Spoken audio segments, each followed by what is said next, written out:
मथुरा में आज देश के यशस्वी प्रधानमंत्री नरेंद्र मोदी के 74वें जन्मदिन पर उनकी दीर्घायु व सदैव स्वस्थ रहने की कामना के साथ 74 कमल पुष्पों व दुग्ध अभिषेक से मां यमुना का पूजन अर्चन किया गया। यहाँ मथुरा के विश्राम घाट के निकट विकास तीर्थ राजा घाट पर वैदिक मंत्रोच्चारण के मध्य मां श्री यमुना महारानी का दुग्धाभिषेक कर 74 कमल पुष्प से श्री यमुना महारानी का पूजन अर्चन किया व यमुना जी के सहस्त्र नाम का सामूहिक पाठ किया गया। आज मथुरा में नगर निगम के कार्यकर्ता भारतीय जनता पार्टी महानगर के तत्वाधान में कार्यक्रम आयोजित किया गया। कार्यकर्ताओं में उमंग और उत्साह के साथ सहभागिता देखी गई। भाजपा कार्यकर्ताओं के नेतृत्व में प्रधानमंत्री नरेंद्र मोदी को राष्ट्रीय विचारधारा को जनमानस के हृदय तक अपने कादियों से जन जन के मन में बसने वाला अद्वितीय व्यक्ति बताया। इस अवसर पर उत्तर प्रदेश राज्य बाल अधिकार संरक्षण आयोग के अध्यक्ष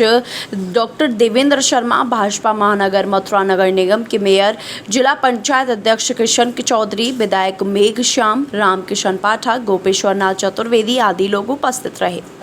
भारत के यशस्वी प्रधानमंत्री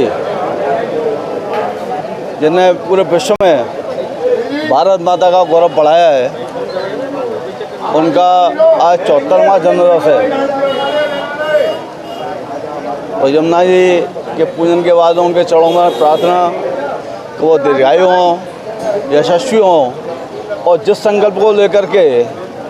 वो बाल्यकाल से ही लगे हुए हैं तो भारत माता को परम वैभव तक पहुँचाना है, विश्व गुरु के आसन में विराजमान करना है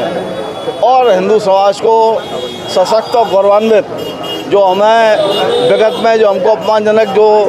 दंश से लगे हुए हैं, जिससे सांस्कृतिक गौरव हमारा जो है कहीं पीछे चला गया था,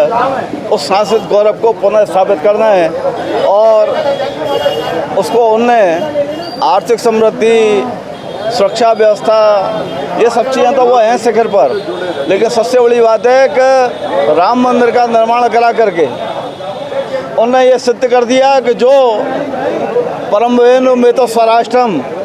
कि इसको परम वैभव पर पहुँचाना है अपने राष्ट्र को। और परम वैभव जब है कि हिंदुत्व के आधार पर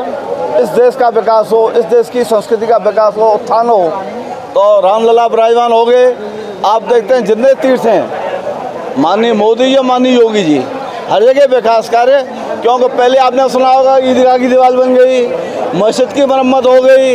लेकिन कोई जो है जो वास्तव में आधार है हिंदुत्व यहाँ भारत भूमि का, उसके प्रति आप सब धर्मों का सम्मान है, लेकिन हिंदुत्व की उपेक्षा और हिंदुत्व को अपमानित करना ये पिछले शौक हो गया था पिछली सरकारों का। माननीय मोदी ने वह दंश जो लगे हुए थे हिंदुत्व पर वो समाप्त किए। हमको बड़ा कष्ट होता था, हम लोग ये आंदोलन चालू किया 84 से कि जाते थे तो वहाँ बाबर की चर्चा होती थी। हम जानते हैं बाबर एक विदेशी था, लुटेरे था, आक्रमणकारी था, लेकिन रामलला की चर्चा नहीं होती थी। आज माननीय मोदी जी और योगी जी के नेतृत्व में जो 450 साल से हम पे एक कलंक लगा हुआ था, जो 3.5 लाख पूर्व उन्हें बलिदान देके उस सपने को लेकर के वह सपना साकार हुआ। आशा है कि हम चूँकि मथुरा में निवास कर रहे हैं, काशी विश्वनाथ का आप देख रहे हैं चल रहा है, लेकिन हम भी जब जाते हैं, आप लोग भी जाते हैं या विश्व से कोई भी कृष्ण भक्त आता है और जब ये देखता है कि कृष्ण जन्मभूमि पर एक विदेशी लुटेरे आतंकवाद अत्याचारी की मस्जिद खड़ी हुई है, मस्जिद नहीं है तो मंदिर ही, थोड़ा उसने तालमेल तोड़-ताड़ करके वो जो ढांचा बदल दिया है, लेकिन मूल गर्भगृह पर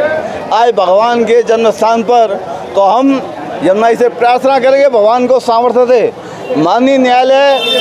कोई आंच करके भी निर्णय करेगा तो इन्हें झुठला सकता कि यहाँ मंदिर नहीं था। एक इंच माँ बोलती है कृष्ण जब भगवान का जन्म स्थान था, तो वह माननीय न्यायालय से तो पूरा विश्वास है ही, लेकिन संग में चूँकि राम मंदिर हमारे सामने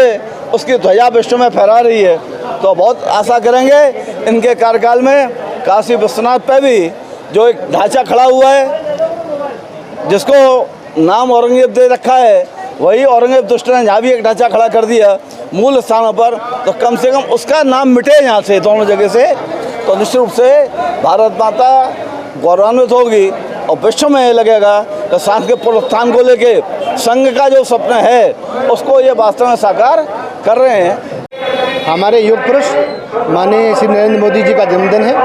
इसलिए हमने माँ यमुना से पूजा अर्चना की और उनसे कहा है कि हमारे ऐसे युग पुरुष की बहुत लंबी आयु है, स्वस्थ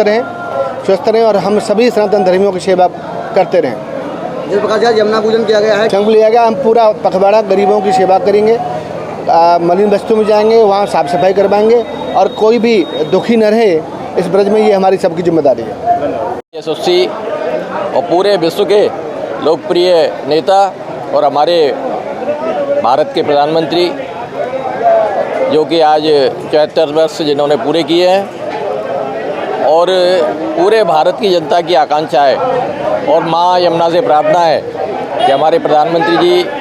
शतायु हों, दीर्घायु हों, स्वस्थ रहें और भारत का इसी प्रकार से नेतृत्व करते रहें और भारत के संकल्प, विकास के संकल्प के लिए उनका जो संकल्प है 2047 तक भारत को आत्मनिर्भर, सशक्त, विकसित भारत बनाना है, विश्वगुरु भारत बनाना है, उस संकल्प को पूरा करें और उस संकल्प को पूरा करने में भारत के लाखों करोड़ों कार्यकर्ता उनके साथ हैं और निश्चित है कि वह अपने संकल्प को जब लेते हैं हमारे प्रधानमंत्री जी तो उसको अवश्य पूरा करते हैं, समय से पूर्व भी पूरा करते हैं। तो जैसा उनका ट्रैक रिकॉर्ड है 2047 में उन्होंने संकल्प लिया है, 2047 से पहले ही भारत विकसित भारत होगा, आत्मनिर्भर भारत होगा, सशक्त भारत होगा और जिसकी गति निरंतर बढ़ती जा रही है प्रधानमंत्री जी के नेतृत्व में, भारतीय जनता पार्टी के नेतृत्व में। हम ये माँ यमुना से प्रार्थना करते हैं कि हम सब कार्यकर्ताओं को ऐसी शक्ति प्रदान करें कि हम अपनी भारतीय जनता पार्टी के नेतृत्व में, प्रधानमंत्री जी के नेतृत्व में भारत की सेवा, जन जन के सहयोग, जन जन की सेवा के माध्यम से भारतीय जनता पार्टी को आगे बढ़ाते रहें, देश को आगे बढ़ाते रहें और पंडित दीनदयाल उपाध्याय जी का जो सिद्धांत था अंत्योदय का, अंतिम छोर पर बैठे हुए व्यक्ति को हम सशक्त करें, आत्मनिर्भर करें, उनके चेहरे पर मुस्कान लाएं। ऐसे निवेदन के साथ, ऐसी प्रार्थना के साथ हम अपने लोकप्रिय और प्रिय नेता नरेंद्र मोदी जी का यहाँ जन्मदिन यमुना पूजन करके मनाया गया है। आज देश के यशस्वी प्रधानमंत्री, दुनिया के सबसे लोकप्रिय नेता माननीय नरेंद्र भाई मोदी जी का जन्मदिन है, 75वां जन्मदिन है। आज मथुरा के सभी कार्यकर्ताओं ने मोदी जी के दीर्घ आयु के लिए यमुना मैया का पूजन किया है। सभी ने प्रार्थना यमुना मैया से की है कि मोदी जी को की दीर्घायु हो और जब देश की सेवा करने के लिए और ज़्यादा शक्ति। सेवा पखवाड़े के नाम से पूरे हर साल हम लोग मनाते हैं, हमारी पार्टी। आज पूरे मेरा प्रोग्राम ही गोवर्धन में स्वच्छता अभियान का लगा हुआ है। हम लोग सार्वजनिक जगह पर जाएंगे, जो हमारी मंदिर देवालय में साफ़ सफाई करेंगे, गलियों की साफ़ सफाई करेंगे, तमाम जो सेवा का वो है, मेडिकल कैंप लगेंगे, जो सेवा पखवाड़े में जो तमाम सेवा काम हम लोग लगातार करेंगे। धन्यवाद।